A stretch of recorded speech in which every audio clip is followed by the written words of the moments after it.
जय श्री सीताराम। श्री नवनाथ महाराज की जय हो। आई श्री सप्तशृंगी माता की जय हो। श्री मार्कंडेय ऋषि की जय हो। जय राम कृष्ण हरी, जय जय राम कृष्ण हरी। सर्व बंधू आणि भगिनींना माझा श्रद्धापूर्वक नमस्कार। राम राम। आजच्या प्रवचनाला सुरुवात करण्यापूर्वी या प्रवचनातून मला स्वतःला काय फायदा होईल आणि तुम्हाला काय फायदा होईल हेच मी सर्वात प्रथम सांगतो, जेणेकरून पुढे संपूर्ण प्रवचन ऐकायला थांबायचे की नाही याबाबत तुमचीही मानसिकता तुम्हाला तसा योग्य तो कौल देईल। आत्ता या प्रवचनाद्वारे मला कुठल्याही प्रकारे स्वतःला प्रसिद्धी किंवा नावलौकिक मिळवायचा नाही, पैसा कमविण्याचा प्रयत्न तर मुळीच नाही, कोणाकडून स्वतःच्या पाया पडवून घेणे, स्वतःचा जयघोष करून घेणे किंवा स्वतः तुमचा गुरु बनण्याचा हेतू तर त्याहून नाही। अहो, स्वतः एक चांगला शिष्य बनणे हेच एवढे कठीण कर्म असताना कोणाचा तरी गुरु बनण्याचे मी माझ्या मनाला स्पर्शूनसुद्धा घेत नाही।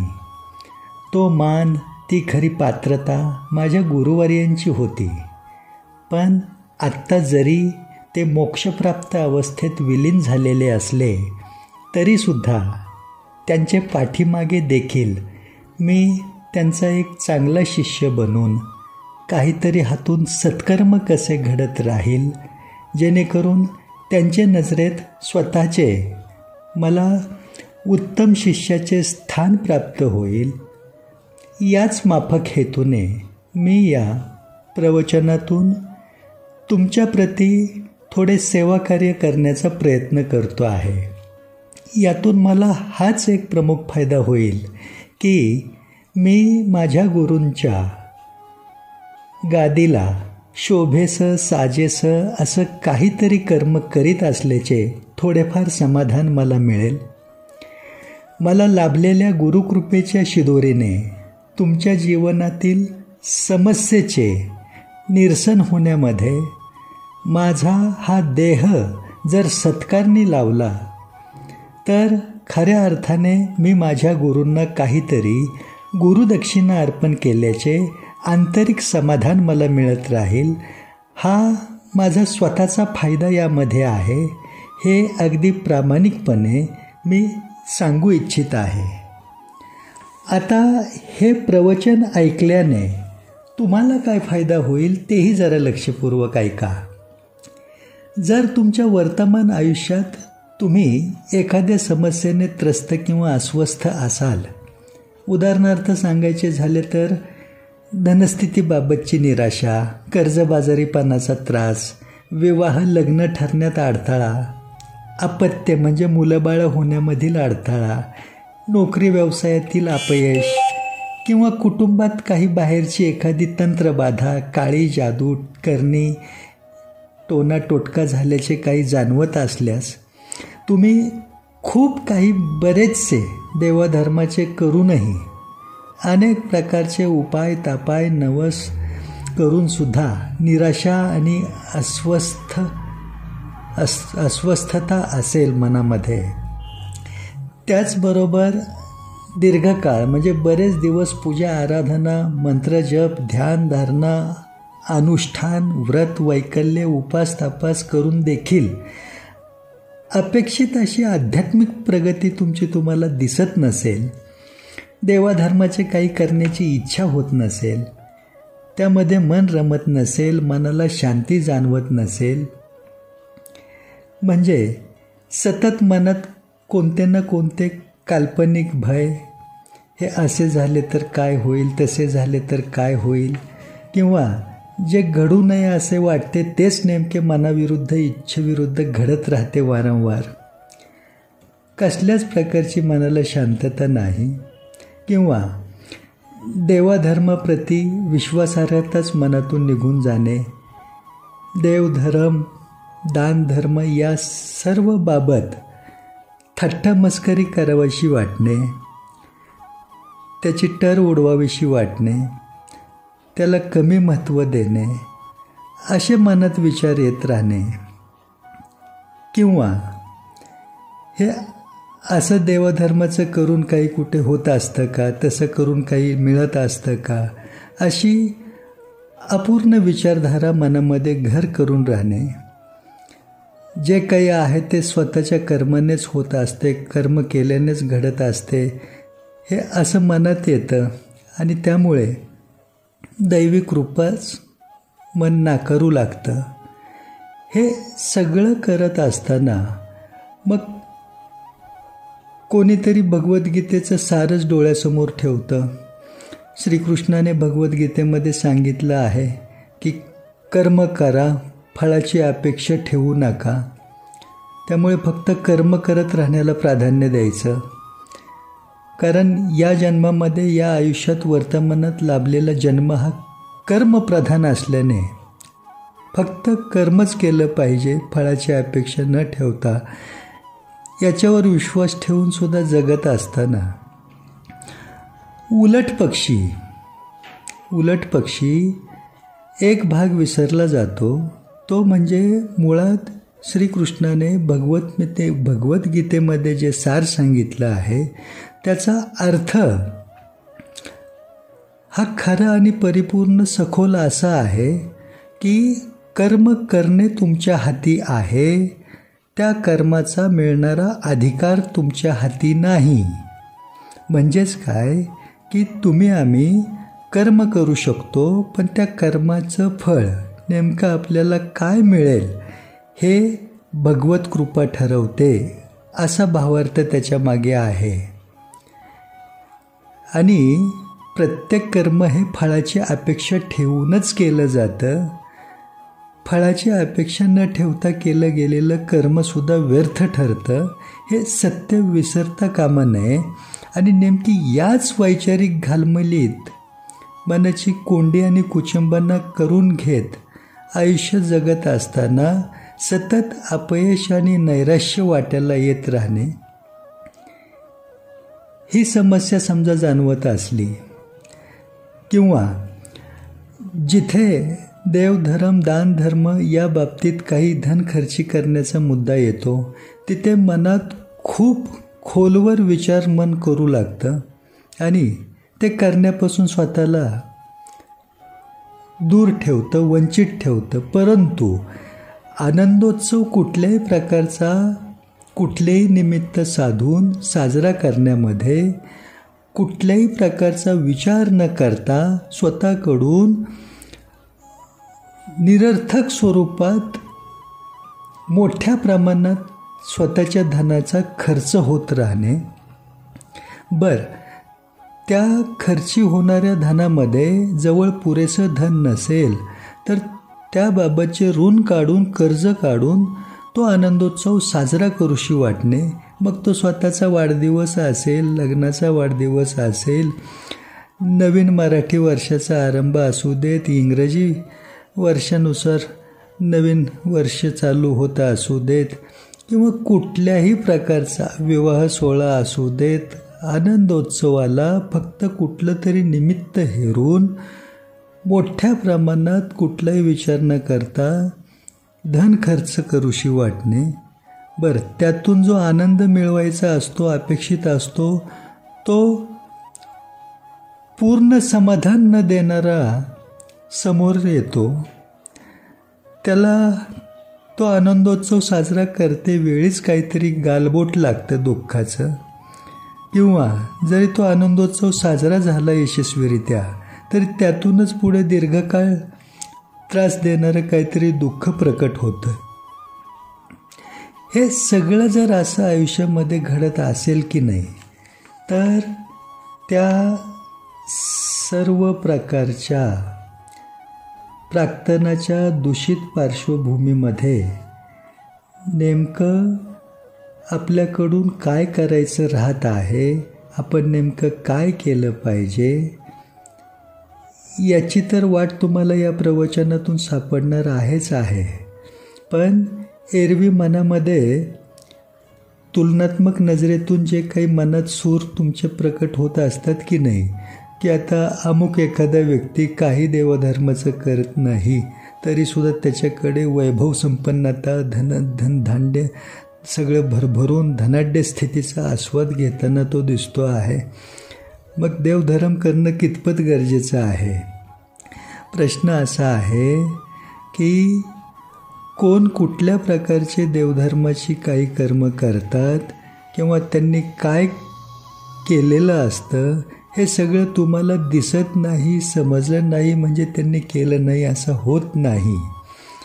पण तरीसुद्धा अवतीभोवतीच्या थोड्या दूषित पार्श्वभूमीचं अनुकरण करून अंधश्रद्धेपोटी तुम्ही नको त्या गोष्टी ज्या केल्या गेल्या नाही पाहिजेत त्यासुद्धा तुम्ही कुठलाही विचार न करता करत राहण्याला प्राधान्य देता, स्वतःची फरफट करून घेता आणि निराशा अपयश पुन्हा कुरवळत बसता.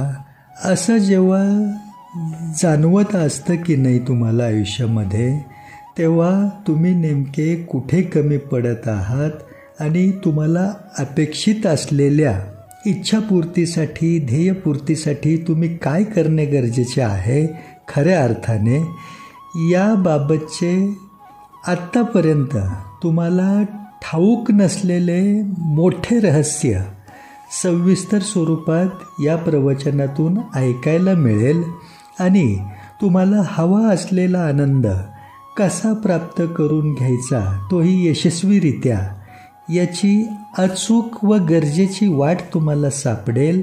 हा तुमचा फायदा होईल हे मी अगदी श्री नवनाथ महाराज आणि आई श्री सप्तशृंगी मातेच्या साक्षीने सांगतो आहे.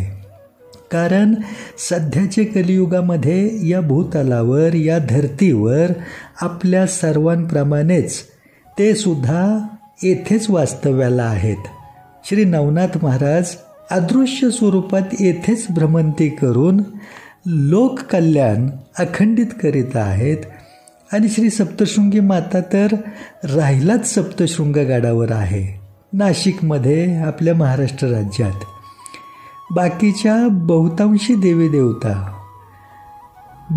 देवीदेवता म्हणजे चिरंजीवी दैवत सोडली तर बाकी सर्व देवीदेवता या ब्रह्मांडात आकाशामध्ये त्यांच्या लोकामध्ये वास्तव्य करतात.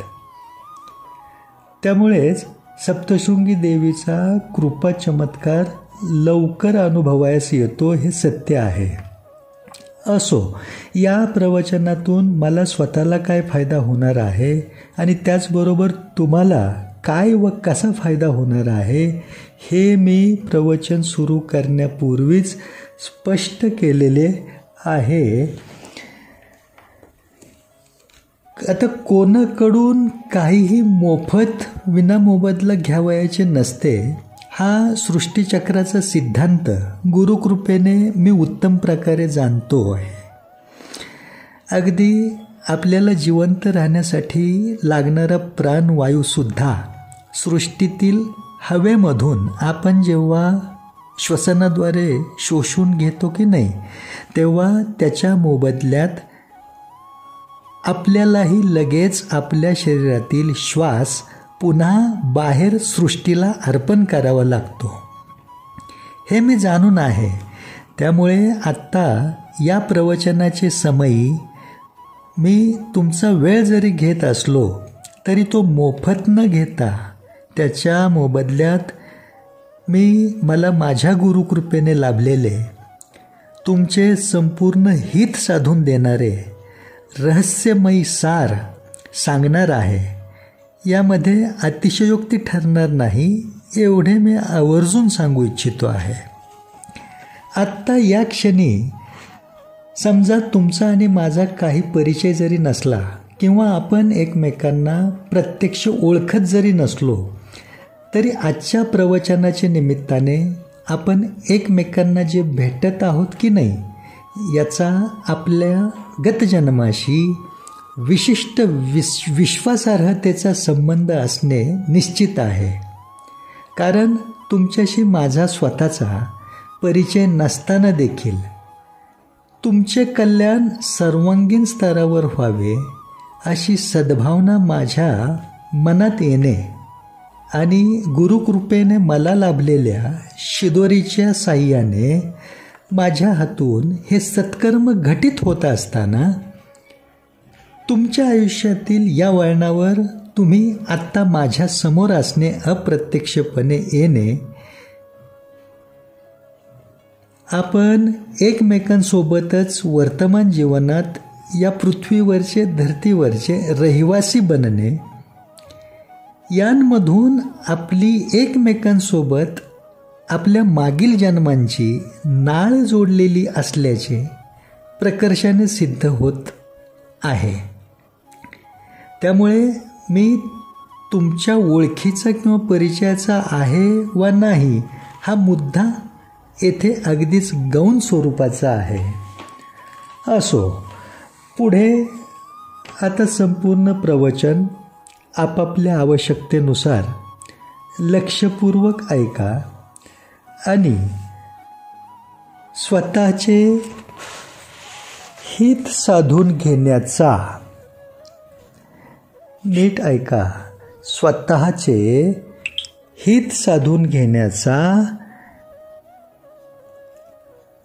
मनापासून प्रयत्न करा, एवढेच सांगून पुढे प्रवचनाला आरंभ करतोय. जय श्री सीताराम, जय माँ सप्तशृंगी. गुरुदेव श्री सद्गुरु कृष्णनाथ महाराज की जय हो. साष्टांग दंडवत, सादर प्रणाम. राम राम. आजचे हे प्रवचन तुमच्या आमच्या प्रत्येकाच्या कुलदैवताला समर्पित आहे. आपापल्या कुलदैवताचे या क्षणी मानसपूजेतून मनातले मनात स्मरण करून प्रत्येकाने आजच्या प्रवचनातील हा भाग, तुम्हाला आत्तापर्यंत ठाऊक नसलेली यातील काही महत्त्वपूर्ण रहस्य लक्षपूर्वकपणे संपूर्ण ऐकावी आणि लक्षात ठेवून त्याचे सार आपल्या जीवनामध्ये प्रत्येकाने संलग्न करण्याच्या प्रयत्नात राहावे. आत्ता हे तुमच्याच प्रत्येकाचे फायद्याचे असलेले रहस्यमयी सार संपूर्ण ऐकण्यासाठी तुमचा जेवढा वेळ तुम्ही देणार आहात, हाच वेळ तुमच्या पुढील संपूर्ण उर्वरित आयुष्याचा कालखंड आनंद प्राप्तीच्या व्याप्तीने भरलेला ठरण्याच्या दृष्टीने कामी येईल, यात तीळ मात्र शंका नाही. कुलदैवत म्हणजे काय हे प्रथम नीट समजून घ्या. तुमच्या कुळाचा उद्धार करण्याची अनुमती आणि जबाबदारी ज्या दैवताकडे आहे ते दैवत म्हणजे तुमचे प्रत्येकाचे कुलदैवत. संपूर्ण 33 कोटी देवी देवतांमध्ये भगवंताने वेगवेगळ्या जबाबदाऱ्या प्रत्येक देवी देवतांवर सोपविलेल्या आहेत. उदाहरण म्हणून सांगायचे झाले तर सूर्यदेव संपूर्ण सृष्टीला दिवसाचे प्रहरात प्रकाशमान ठेवून ऊर्जा, चैतन्य पुरवण्याची जबाबदारी पार पाडतात. चंद्रदेव रात्रीच्या अंधकारात सृष्टीला सौम्य प्रकाशमानातून शीतलता प्रदान करतात. पवनदेव सृष्टीला प्राणवायू पुरवण्याची जबाबदारी पार पाडतात. वरुणदेव जल देण्याची जबाबदारी पार पाडतात. अशाच प्रकारे कुलदैवतावर जबाबदारी असते ती तुमच्या कुळाचा उद्धार करण्याची. तुमचा प्रत्येकाचा आत्मा शरीर धारण करून येथे भूलोकी जन्म घेण्याचे आधीपासूनच तुमचे कुलदैवत येथे उपस्थित असते. म्हणजेच तुमच्या कुलदैवतासोबतची तुमची संलग्नता, तुमचा असलेला संबंध हा तुमच्या जन्माचे आधीपासूनच आहे हे लक्षात घ्या. ज्या गावामध्ये तुमचा जन्म होतो तेथील असणारे ग्रामदैवत म्हणजे तेथील सर्व गावकरी मिळून ज्या दैवताचा उत्सव साजरा करत असतात ते दैवत आणि तुमचे असणारे कुलदैवत हे दोन्ही एकच असतात असे प्रत्येकाचे बाबतीत लागू होतेच असे नाही. तुमच्या बाबतीत ग्रामदैवत आणि कुलदैवत हे दोन्ही वेगवेगळे सुद्धा असू शकतात. तुमच्या वडिलोपार्जित भक्ती परंपरेतून सातत्याने पिढीजात तुमच्या कुळामध्ये तुमच्यापर्यंत अचूक कुलदैवत आपोआप पोचले जात असते. त्यामुळे दैवता आणि कुलदैवत यातील फरक लक्षात घेणे गरजेचे ठरते. कुलदैवता व्यतिरिक्त असणाऱ्या इतर देवी देवता ही तुमची श्रद्धास्थाने कोणतीही असू शकतात, परंतु ते तुमच्या कुलदैवताचे स्थान घेऊ शकत नाहीत. त्यामुळे कुलदैवत सोडून तुम्ही या भूतलावरची 68 तीर्थ, 4 धाम, सर्व बाकीची तीर्थक्षेत्रीची यात्रा जरी केली तरी ती निष्फळ ठरते. हे मनावर कोरून ठेवा सर्वजण. तुमचे श्रद्धास्थान म्हणून तुम्ही कोठेही अन्य देवी देवतांशी संलग्न होऊन त्यांची मनोभावे रात्रंदिवस तुम्ही कितीही पूजा आराधना साधना अनुष्ठान मंत्रजप काहीही केले तरी ते तुम्हाला तुमच्या कुलदैवताला त्यांचे चरणी अर्पण करावे लागते मानसपूजेतून. आणि मग तुमचे कुलदैवतच ते सर्व काही संबंधित असणाऱ्या इष्टदेवतापर्यंत पोहोचविण्याची जबाबदारी पार पाडत असते.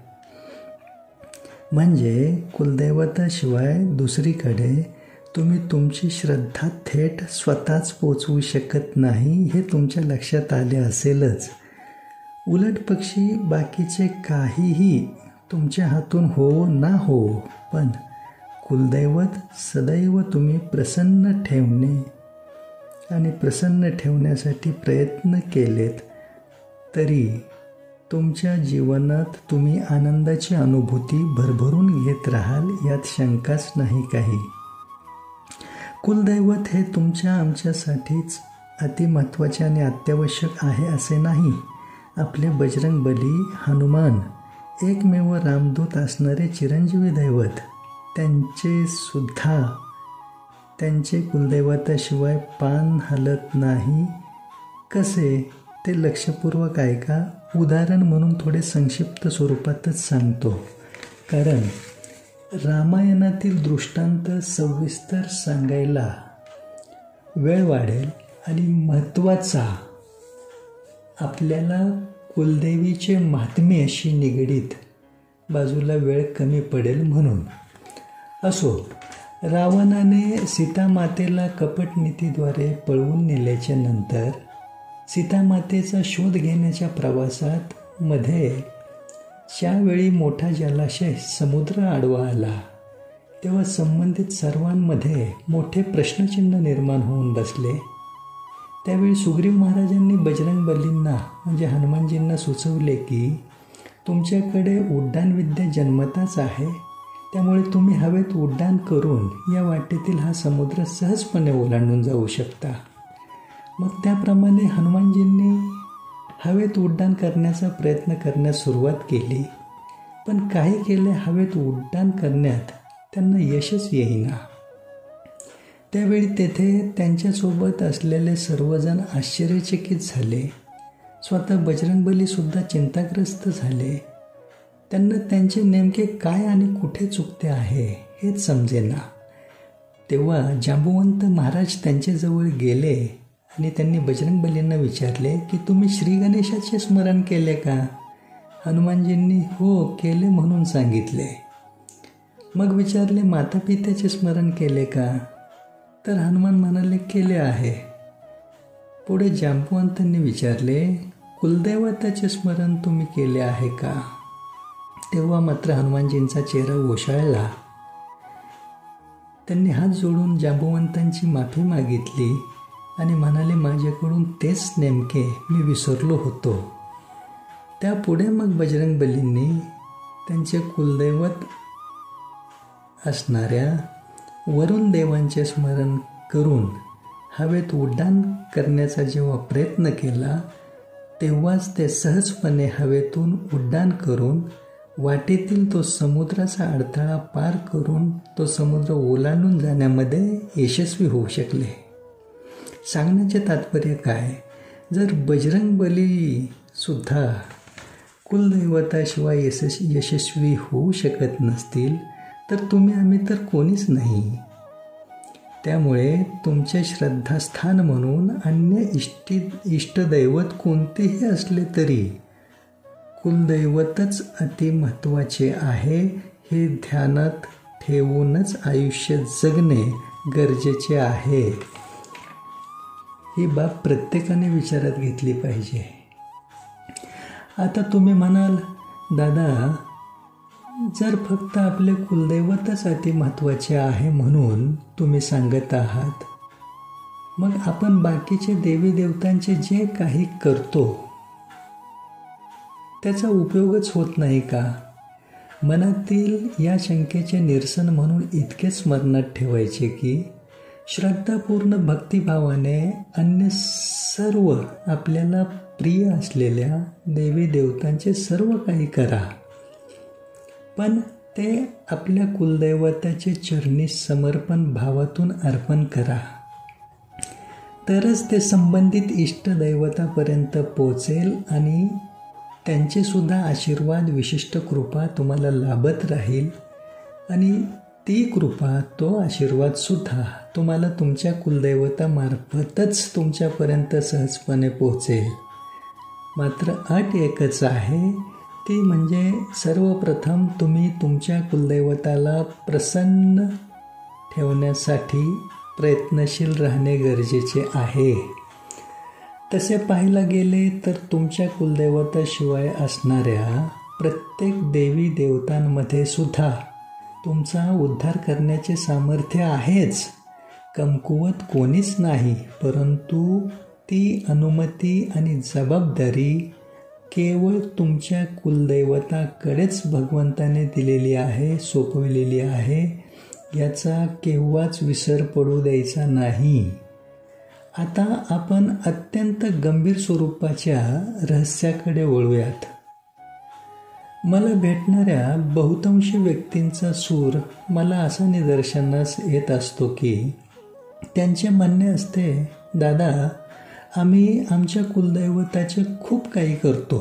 दरवर्षी यात्रा पण आम्ही न चुकता करतो. यात्रेच्या दिवशी दरवर्षी कुलदैवताचे दर्शन घ्यायला जातो, तेथे नैवेद्य अर्पण करतो. पण तरीसुद्धा आम्हाला अनेक प्रकारच्या अडचणी, समस्या, अपयश, दुःख, कष्ट सारखे चालूच आहेत दादा. त्यामुळे मग मनात येत राहते की कुलदैवताचे एवढे करूनसुद्धा काही उपयोग का होत नाही. असे निराशावादी सूर जेव्हा लोकांचे तोंडून मी ऐकतो तेव्हा 95% लोक सरासरी आपल्या कुलदेवीला कळत नकळतपणे कमी महत्त्व देत असल्याचे किंवा विसरल्याचे प्रकर्षाने सिद्ध झाल्याचे जाणवते. त्यामुळे या प्रवचनातील इथून पुढचा शब्दांशब्द लक्षात ठेवण्याच्या हेतूने जर तुम्ही ऐकलात आणि त्यानुसार केले तर तुमच्या भाग्याचा उदय म्हणजे तुमचा भाग्योदय आतापासूनच झाला असे मानण्यात काही गैर ठरणार नाही. प्रत्येकाच्या आयुष्यातील सर्व प्रकारच्या आनंद प्राप्तीचे एकमेव सर्वात मोठे रहस्य म्हणजे कुलदेवीची प्रसन्न कृपादृष्टी हेच आहे. केवळ आपल्या कुलदैवतालाच प्रसन्न ठेवल्याने पूर्णता लाभत नाही, तर पूर्णता येते ती आपल्या कुलदेवीला प्रसन्न ठेवल्याने. कारण कुलदेवी म्हणजेच शक्ती आहे आणि शक्तीशिवाय स्वतः शिवसुद्धा अपूर्ण आहेत. शिवमध्ये इकार म्हणजे शक्ती आहे. इकार म्हणजे ती ईची मात्रा जर नसेल तेथे तर शिवसुद्धा शव म्हणजेच प्रेत ठरतात. यावरून शक्तीशिवाय पूर्णत्वच नाही हे तुमच्या लक्षात आले आहे. संपूर्ण सृष्टीचक्र हा जगत संसार सर्व काही शक्तीमार्फतच क्रियाशील आहे, सातत्याने.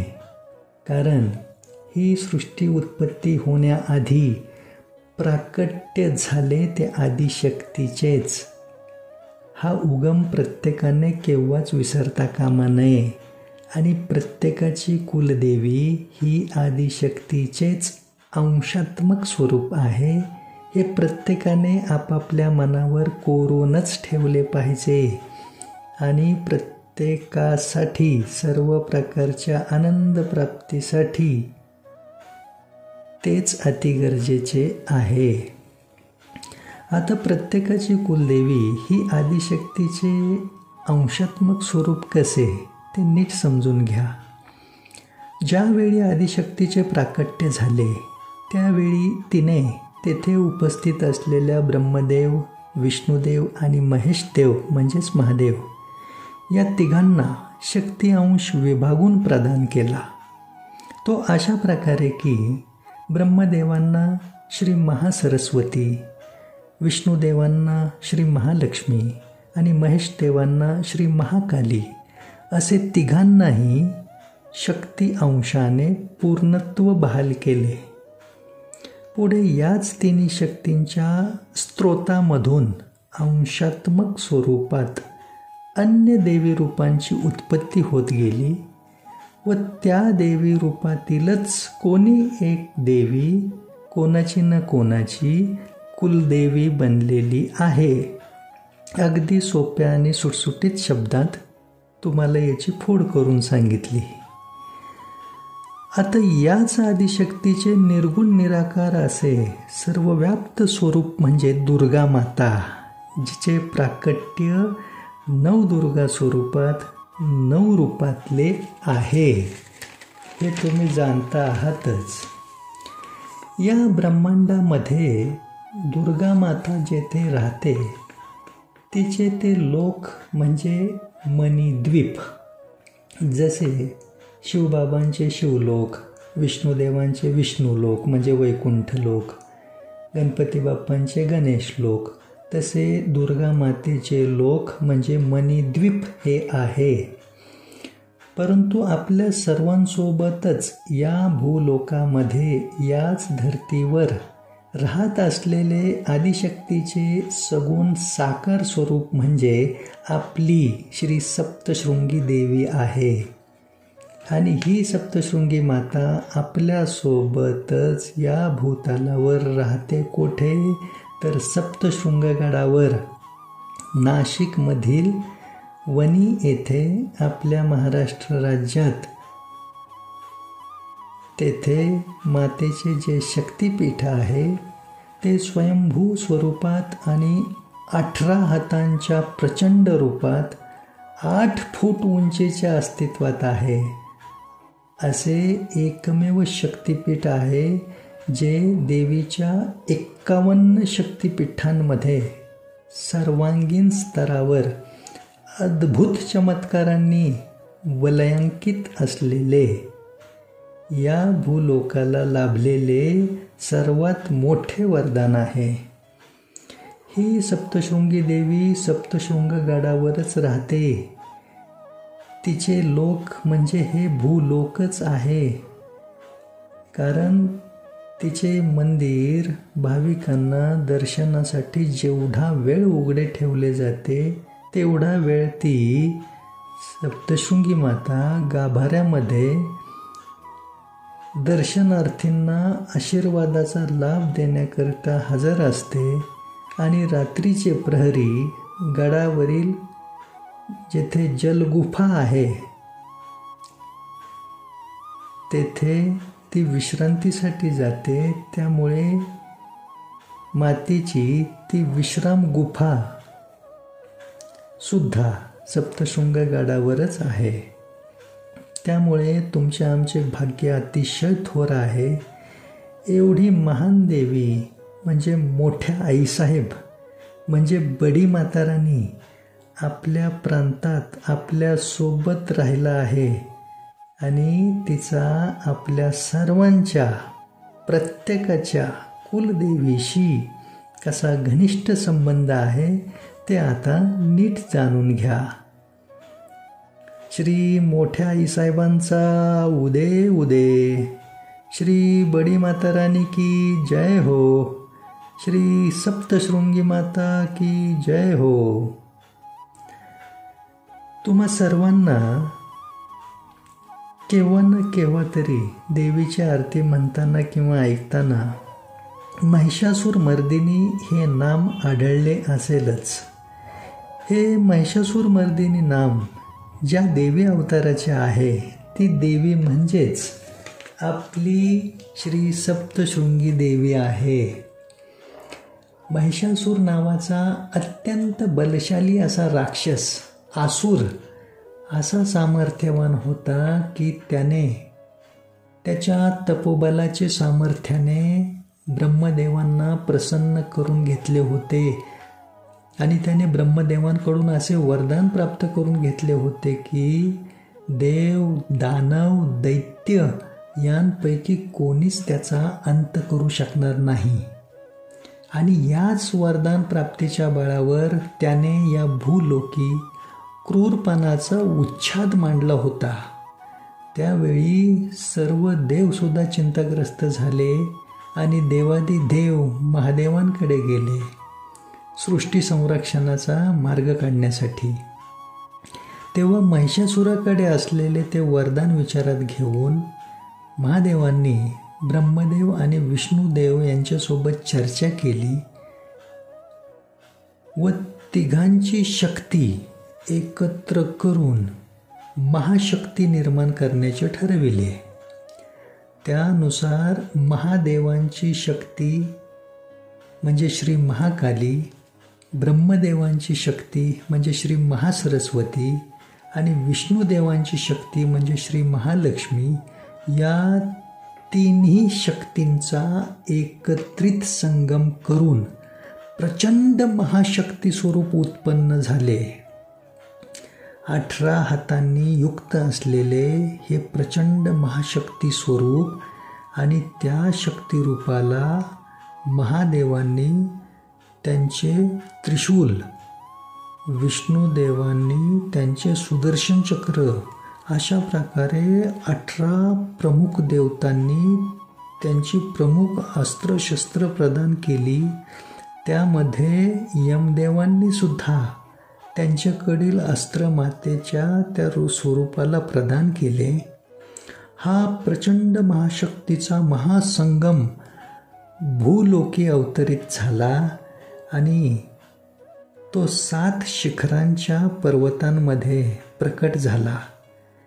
आता शिखर म्हणजे शृंग आणि 7 म्हणजे सप्त, म्हणून मातेच्या त्या सगुण साकार अवताराला श्री सप्तशृंगी हे नाम प्रचलित झाले व त्या पर्वतगडाला सप्तशृंगगड हे नाव लागू झाले.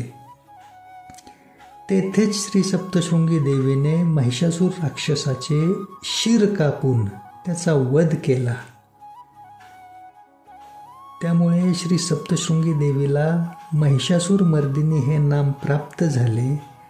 आणि महत्त्वाचे म्हणजे सृष्टीच्या संरक्षणासाठी लोककल्याण निरंतर चालू ठेवण्यासाठी श्री सप्तशृंगी देवी 18 हातांनी युक्त अशा प्रचंड महाशक्तिशाली स्वयंभू स्वरूपातच सप्तशृंगगडावर कायमस्वरूपी स्थिरावली. तेथीलच निवासिनी श्री सप्तशृंग निवासिनी बनून अखंडित राहिलेली आहे. सप्तशृंगगडाचे शिखरावर वर्तमानात आज तेथे मातेच्या दर्शनाला जाणाऱ्या प्रत्येकाला ज्या कीर्तिध्वजाचे दर्शन घडते त्या ठिकाणीच मातेने महिषासुराचे शीर म्हणजे मुंडके कापून हातात घेतले होते. तेथे ध्वज लावण्यासाठी जाण्याची जी वाट, जो रस्ता आहे, तो श्री सप्तशृंगी मातेनेच एका पुण्यवान गवळ्याला दाखवून दिला आणि त्याच्या कुळामध्येच पुढे तेथे ध्वज लावण्यासाठी संबंधित व्यक्तीला माता तिथपर्यंत पोचण्याची वाट दाखवित असते. ती वाट शोधण्याच्या आत्तापर्यंत इतर बुद्धिमान संशोधकांनी, संशोधनकर्त्यांनी अनेक वेळा प्रयत्न करून पाहिले. अगदी हेलिकॉप्टरचा देखील वापर करून प्रयत्न केले गेले, परंतु कीर्तिध्वजापर्यंत जाण्याचा रस्ता अद्याप कोणीच शोधू शकण्यात यशस्वी होत नाही. असे अनेक अद्भुत चमत्कार आहेत सप्तशृंगगडावर. अशी ही चमत्काराचे दुसरे नाव असणारी श्री सप्तशृंगी देवी तुमच्या आमच्या प्रत्येकाच्या कुलदेवीचे मूळ स्थान आहे. कारण श्री महासरस्वती, श्री महालक्ष्मी आणि श्री महाकाली या 3 महाशक्तींचा एकत्रित महासंगम म्हणजे श्री सप्तशृंगी देवी आहे. हे तुम्हाला समजले आहेच. आणि या 3 महाशक्तींपैकीच कोण्या एका शक्तीचं अंशात्मक स्वरूपातील एखादं देवी रूप ही तुमची आमची कोणती ना कोणती कुलदेवी आहे. म्हणजेच आपल्या प्रत्येकाच्या कुलदेवीचे मूळ श्री सप्तशृंगी देवी आहे. सगुण साकार स्वरूपात नवदुर्गांच्या 9 रूपातील प्रत्येकी 2 हातांसह एकूण 18 हातांनी युक्त अशी प्रचंड माता असलेली श्री सप्तशृंगी देवी ही मूळ आहे. आणि त्या मुळाशी संबंधितच पुढे वरील झाडाचे बुंदका, खोड, फांद्या, पाने, फुले, फळे असा अनेक देवी रूपांचा अंशात्मक भाग या भूतलावर सर्व व्याप्त झालेला आहे. त्यामुळे प्रत्येकाने आपापल्या कुलदेवीला प्रसन्न ठेवण्यासाठी आपल्या कुलदेवीचे मूळ स्थान असणाऱ्या श्री सप्तशृंगी देवीला शरणागत होऊन संलग्न होणे हे अत्यंत गरजेचेच आहे. ज्या प्रकारे एखाद्या झाडाला किंवा रोपाला टवटवीत बहारदार ठेवण्यासाठी नियमितपणे त्याला त्याच्या मुळाशी पाणी घालावे लागते, केवळ त्याचे पानांवर, फांद्यांवर पाणी शिंपडत राहिल्याने पूर्ण हेतू साध्य होत नाही. हे तुम्हा प्रत्येकाला समजण्या इतपत तुम्ही सर्वजण सुज्ञ आहात.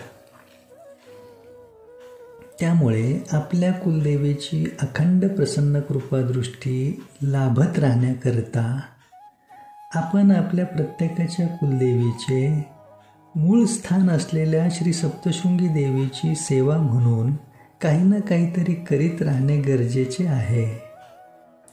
अशा प्रकारे आपल्या प्रत्येकाच्या चालू वर्तमानातील जन्माचा अविभाज्य घटक असलेल्या श्री सप्तशृंगी देवीचा महिमा सांगणारी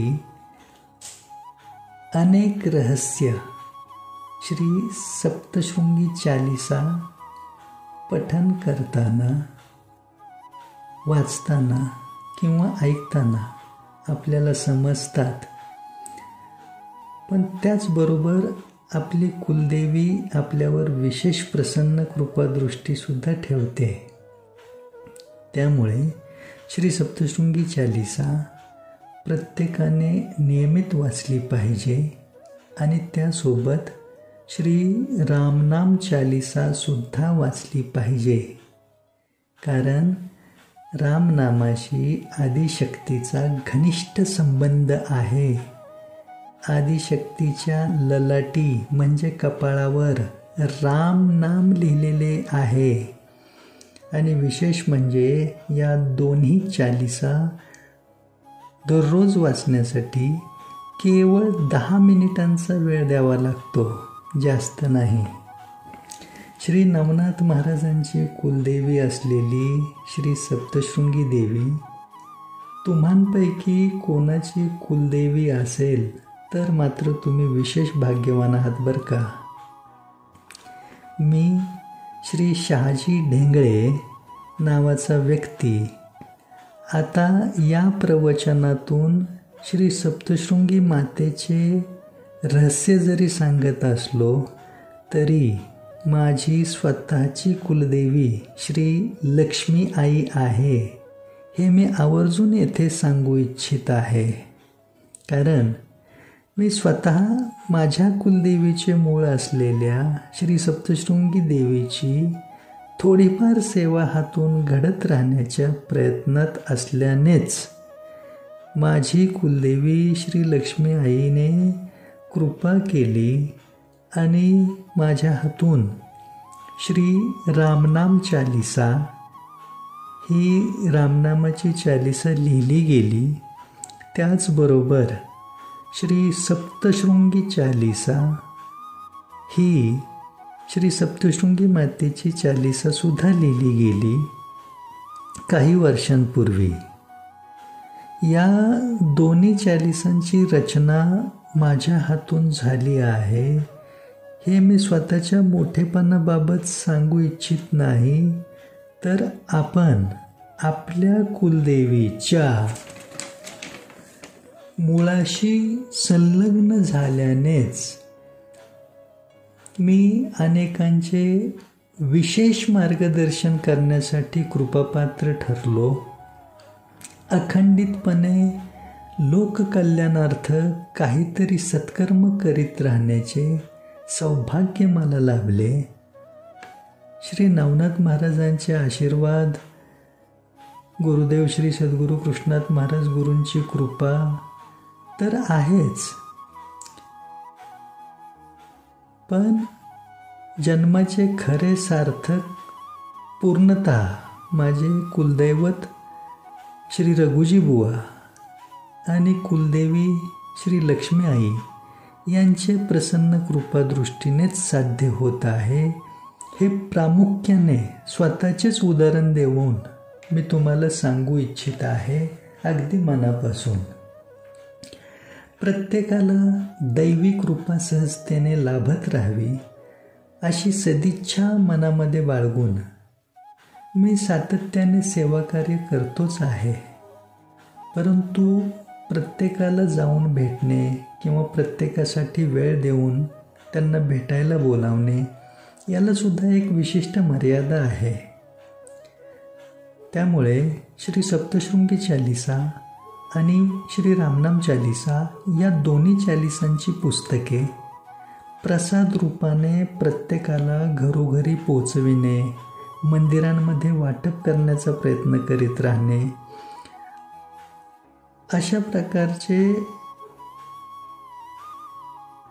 सेवाकार्य मी माझे इतर सहकारी गेली काही वर्षांपासून सातत्याने करीत आहोत. पण हे सामूहिक स्तरावरील मोठे सेवाकार्य आहे. कारण आज आपल्या भारत देशाची लोकसंख्या 140 करोड इतकी असून त्यामध्ये हिंदू सनातनी वर्ग जवळजवळ 80 करोड लोकसंख्येचा आहे, असे शासकीय सर्वेक्षणाचे वास्तव आहे. त्यामुळे हाती घेतलेले हे सेवाकार्य काही दिवसांपुरते मर्यादित स्वरूपात राहणारे नसून हे अखंडित चालणारे आहे. त्यामुळे सध्याच्या जन्मातील आयुष्यभर जरी हे करीत राहण्याचा प्रयत्न केला तर हे पूर्ण होणे अशक्यप्राय आहे. त्यामुळे पुढे सुद्धा हे चालूच राहावे आणि दैवी कृपेने अनेकांचे कल्याण नव्हे तर परम कल्याण होत राहावे सातत्याने, असा विशेष प्रयत्न आहे या सेवा कार्यामधून. श्री सप्तशृंगी चालिसा आणि श्री रामनाम चालिसा प्रत्येकासाठी आपापल्या कुलदैवताची विशेष कृपा प्राप्त करून घेण्याचा अतिशय सोपा मार्ग या सेवा कार्यातून आम्ही उपलब्ध करून दिलेला आहे, देत आहोत.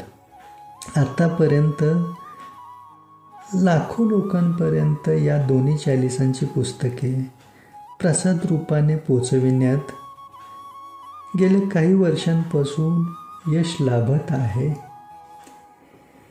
त्याचे काही पुरावे तसेच दोन्ही चालिसांची गायनबद्ध रूपात प्रदर्शित झालेली गीते, गाणी आणि प्रत्येकाला अत्यावश्यक असणाऱ्या ज्ञानाच्या इतर प्रवचनांचे व्हिडिओ, हे सर्व काही तुम्हाला यूट्यूब, गुगलच्या माध्यमातून पाहता येईल. त्याकरिता यूट्यूबवर आमचे जे चॅनल आहेत त्यापैकी श्री नवनाथ सत्वतीर्थ या नावाने एक चॅनल आहे.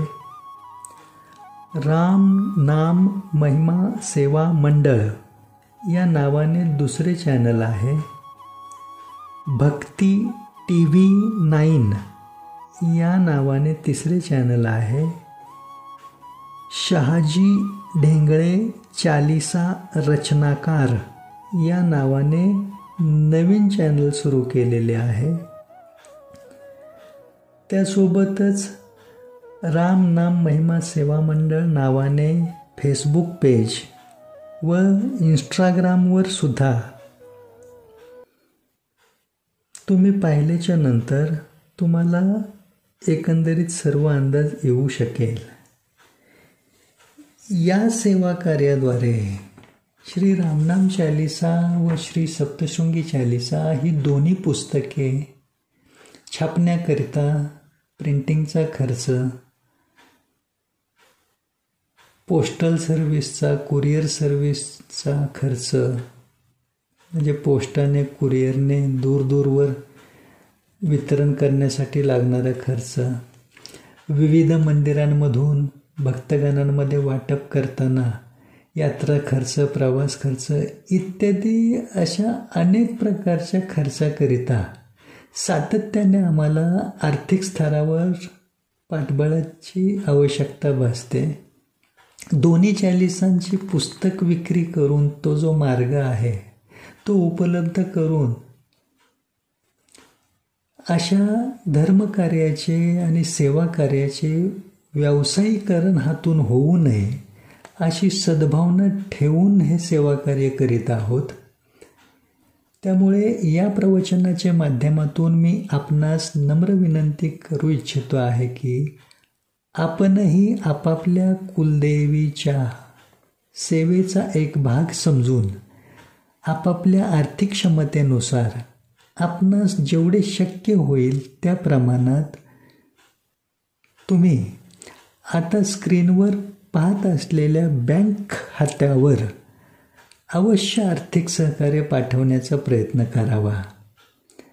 आपल्या स्वतःसोबत इतरांचेही कल्याण व्हावे अशा सद्भावनेतून जी काही धनाची रक्कम तुम्ही या खात्यावर पाठवू शकाल त्याने तुम्हालाही विशेष दैवी कृपा लाभेल हे निश्चित आहे.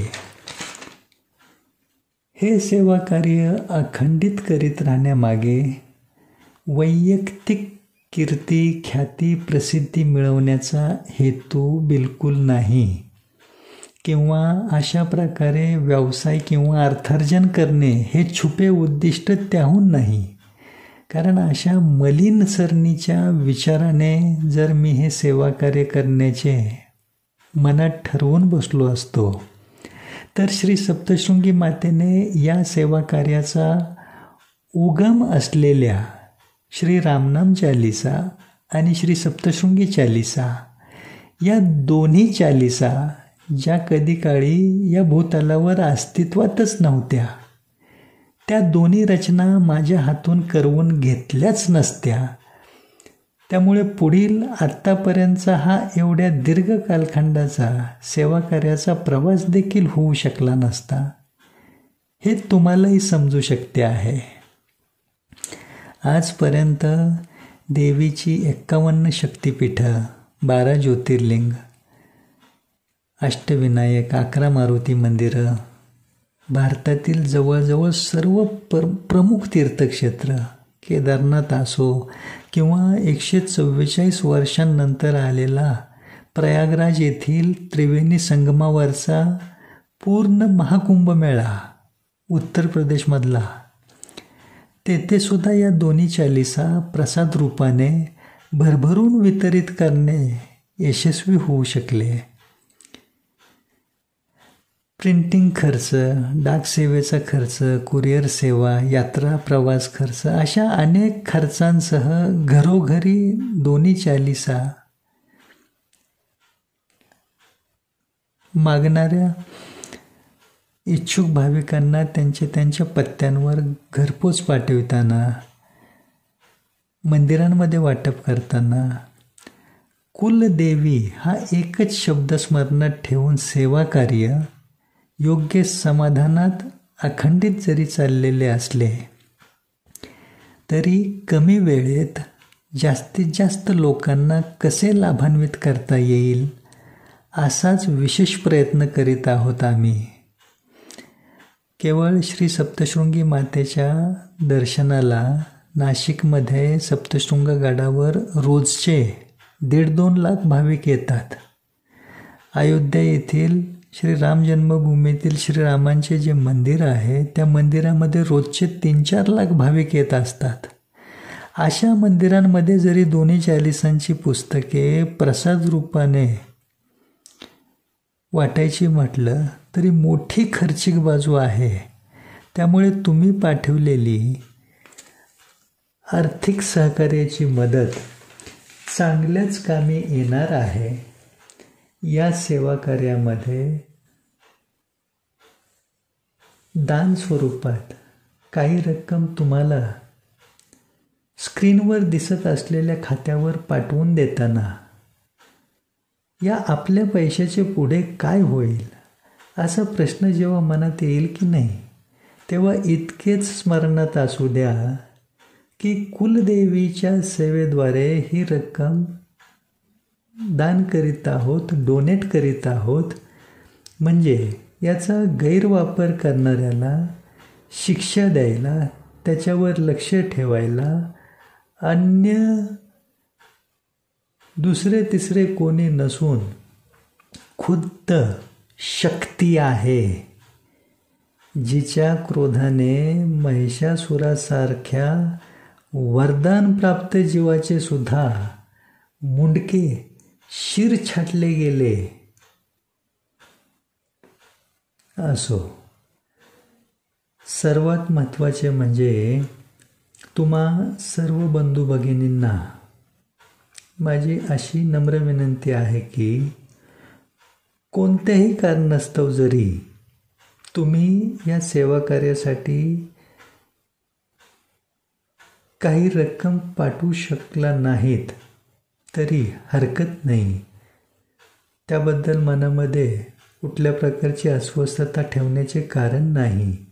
परंतु तुम्हाला स्क्रीनवर दिसत असलेल्या संपर्क क्रमांकावर संपर्क करून तुम्ही तुमच्या स्वतःसाठी श्री रामनाम चालिसा आणि श्री सप्तशृंगी चालिसा ही दोन्ही पुस्तके घरपोच मिळण्यासाठी तुमचा पत्ता अवश्य सांगा.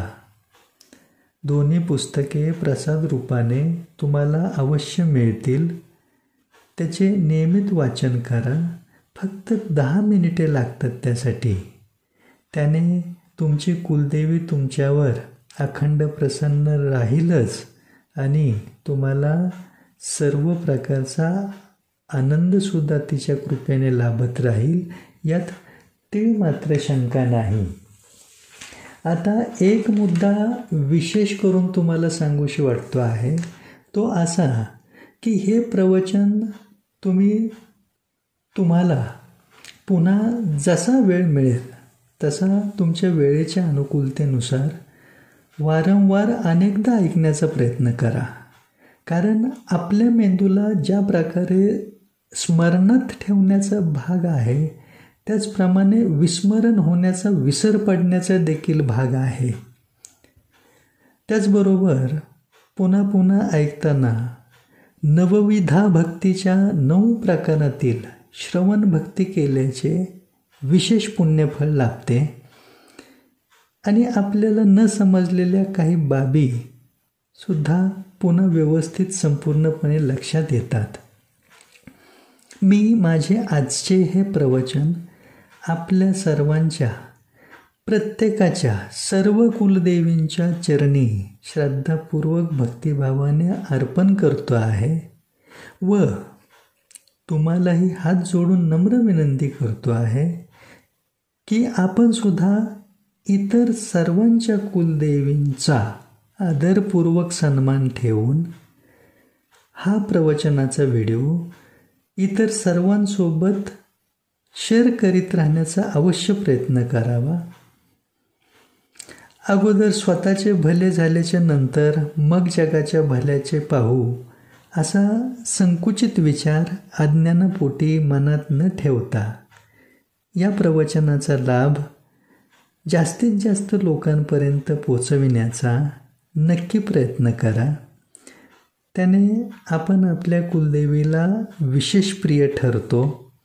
कारण तुम्ही तुमच्या कुलदेवीला जसे ओळखता की नाही, तशी तुमची कुलदेवी तुम्हाला ओळखते का, हा प्रश्न खूप खोलवर विचारात घेण्यासारखा आहे.